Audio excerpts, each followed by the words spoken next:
There were once three brothers who were traveling along a lonely winding road at twilight. In time, the brothers reached a river too deep to wade through and too dangerous to swim across. However, these brothers were learned in the magical arts, and so they simply waved their wands and made a bridge appear across the treacherous water. They were halfway across it when they found their path blocked by a hooded figure, and they spoke to death. He was angry that he had been cheated out of three new victims, for travelers usually drowned in the river, but Death was cunning. He pretended to congratulate the three brothers upon their magic and said that each had earned a prize for having been clever enough to evade him. So the oldest brother, who was a combative man, asked for a wand more powerful than any in existence, a wand that must always win the duels for its owner, a wand worthy of a wizard who had conquered death. So Death crossed to an elder tree on the banks of the river, fashioned a wand from a branch hung over there, and gave it to the oldest brother.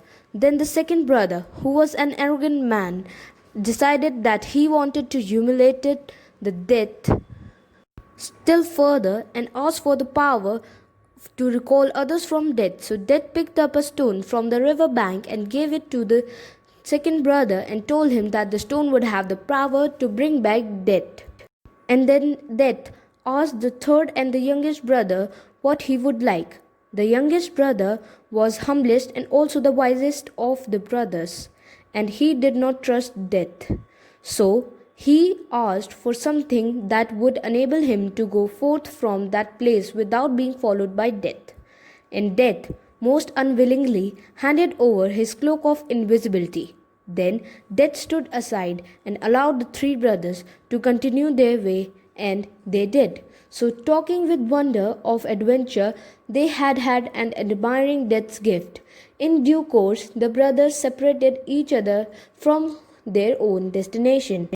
The first brother travelled on for a week or more, and reaching a distant village, he sought out a fellow wizard with whom he had a quarrel. Naturally, with the elder wand as his weapon, he could not fail to win the duel that followed, leaving his enemy dead upon the floor. The oldest brother proceeded to an inn where he boasted loudly of the powerful wand that he had snatched from the Death himself, and of how it made him invincible. That very night, another wizard crept upon the oldest brother as he lay wine-sodden upon his bed. The thief took the wand and, for good measure, slit the older brother's throat. And so Death took the first brother for his own. Meanwhile, the second brother journeyed to his home where he lived alone. Here he took out the stone that had the power to recall the dead and turned it thrice in his hands.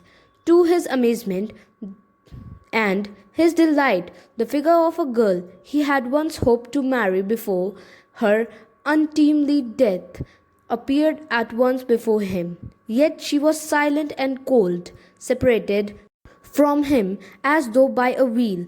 Though she had returned to the mortal world, she did not truly belong there and suffered. Finally, the second brother, driven mad with the hopeless longing, killed himself so as truly to join her. And so Death took the second brother for his own.